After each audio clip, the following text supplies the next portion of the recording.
Don't be afraid of what other people say or what other people think. And Instead of trying to do things like everybody else is doing, figure out what works best for you. You are unique and you do have something to offer to people, and it doesn't have to be what everybody else says it is. Here's the key to my front door. You got a pillow if you lost yours. You got a seat at my table. You got a home. Here's somebody who believes you. Let truth remind you. You've always got a place to go to. You got a home.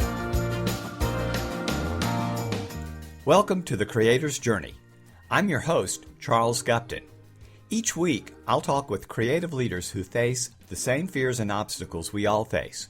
What makes these folks effective are the processes they've developed that allow them to push through the darkness to consistently ship their work and make a difference. If you've ever felt that your fears and insecurities are getting the best of you, know that you're not alone. Every creator who works from the heart faces the same challenges. Come join our community at thecreatorsjourney.com for ideas and inspiration that will bring light and direction to your journey. Here's the key to my front door. You got a pillow if you lost yours. You got a seat at my table. You got a home. Here's somebody who believes you.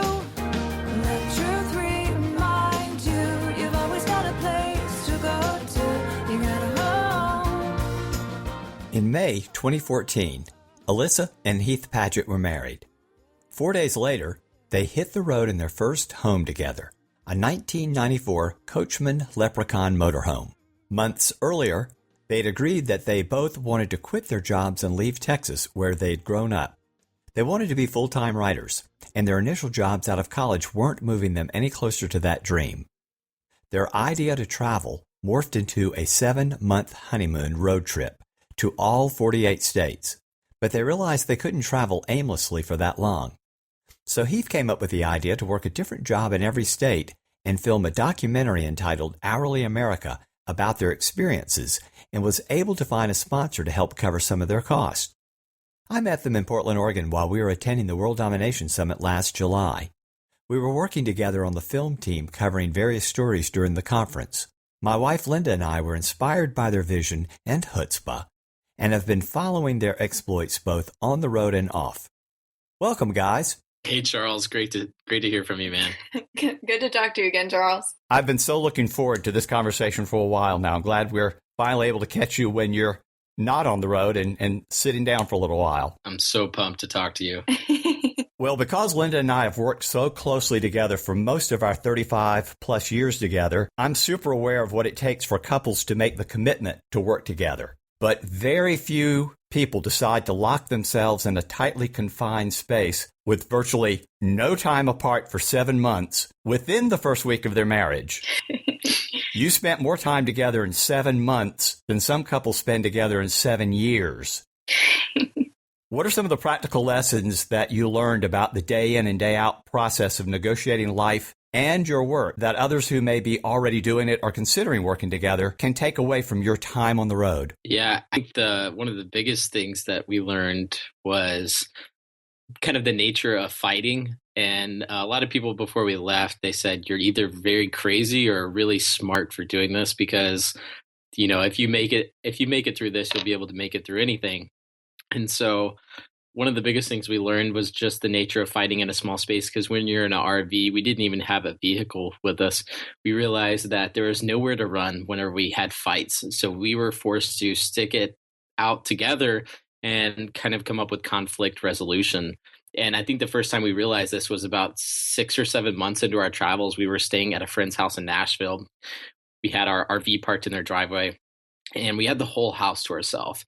And we got in this argument over something dumb, like most arguments are, over something at the grocery store. And we realized once we got back in the house, we stood together and we, for lack of better words, fought it out in the dining room. And I realized that just naturally, we didn't leave the room. And it was in that moment we both realized this kind of habit that we had developed over traveling together and living in an RV was that whenever fights come up, you don't run, you don't leave because that doesn't solve it. You figure it out together. And so that was for me one of the biggest lessons that we learned, living in that small space. I mean, did you have any? And I think the biggest thing is I mean, we were getting married and moving in together all at once. And so I think that made it a lot easier for us because we already knew we were going to be in this big state of transition. And so we just, threw it all together at once and said, we'll figure it out. We'll learn how to handle it. And so we kind of got to figure out all those quirks about living together in a small space. So all the things that you kind of assume about a husband that like maybe he won't like clean up after himself or, contribute around the house.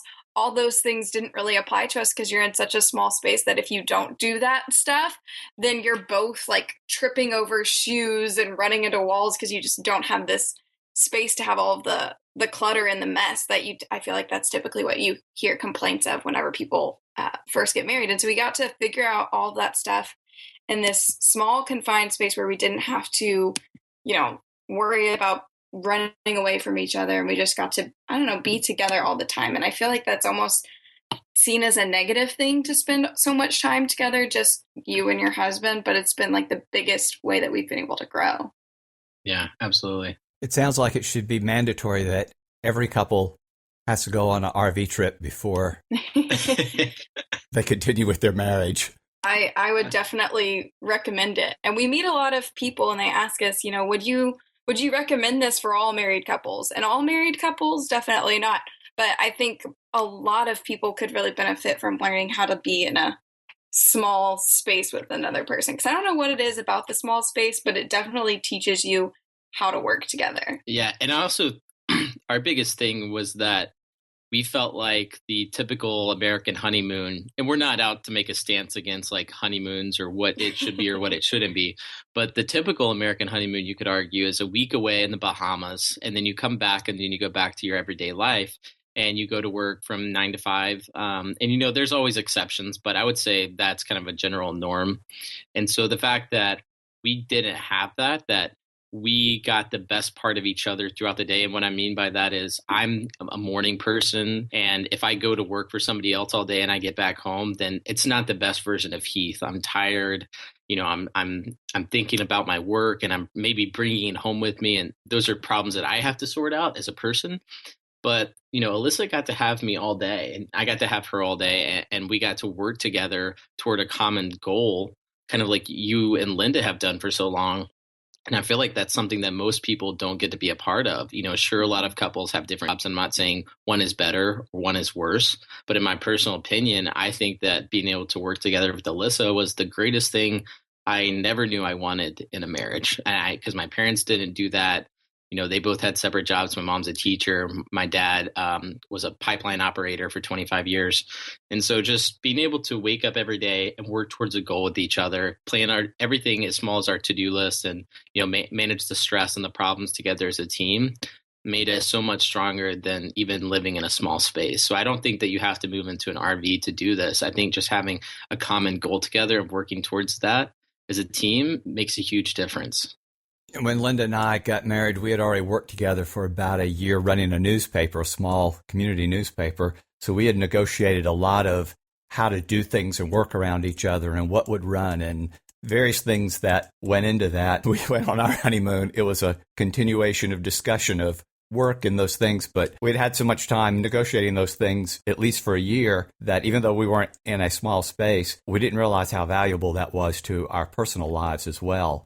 I think you're absolutely right. Yeah. We've also said through the years that a way to test or to observe or challenge a marriage is to put a couple in a canoe together or on a tandem bike together and see how they negotiate that process. You get to see whether they cooperate and work well together or against each other. I would argue the same could be said for driving an RV and navigating an RV through New York City.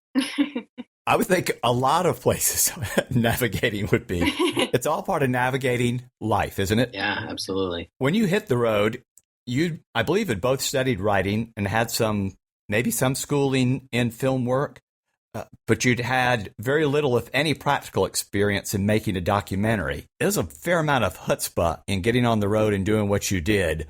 Was there any imposter syndrome that you had to deal with? All the time.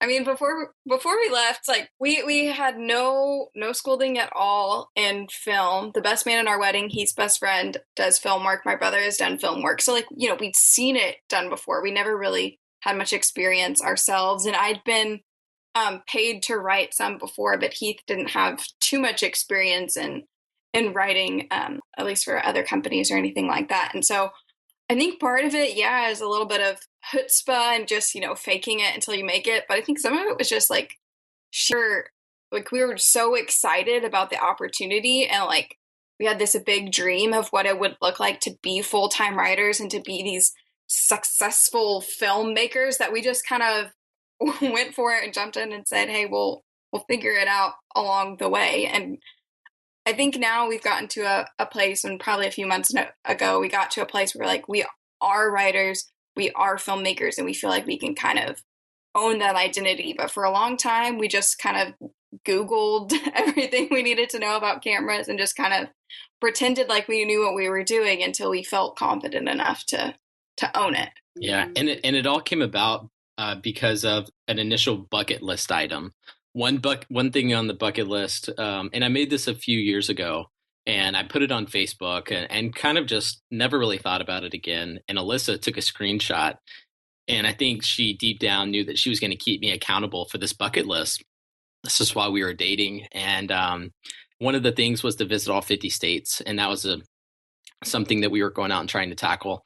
And the other thing was to film a documentary. Even though I didn't have film experience, I watched my best friend film a documentary in college over a massive forest fire outside of Austin, Texas, where 1,600 homes had burnt down. He stayed there for a year and essentially documented the rebuilding of this town called Bastrop. And a year later, he premiered it at the 1-year anniversary of the fires. And I watched a lady whose home had burnt down come up and give him a hug and tell him how much it meant to her that he documented and shared her story when traditional media and nobody else did.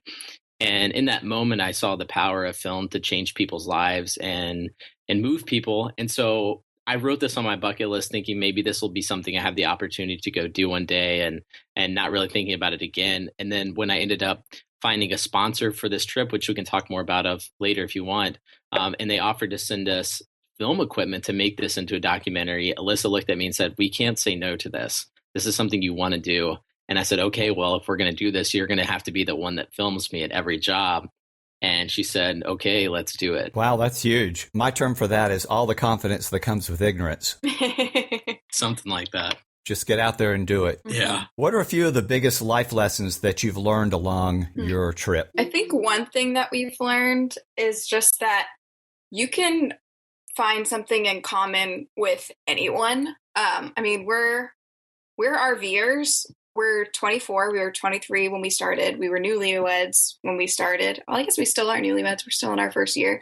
But like, there's no other RVers that we found that we know of that were in the same boat as us. Everyone else is, they're retirees, or, maybe they're in their 40s and they work remotely and they just decided to start traveling. But there was no one else that really is like us that was out there. Or so we thought.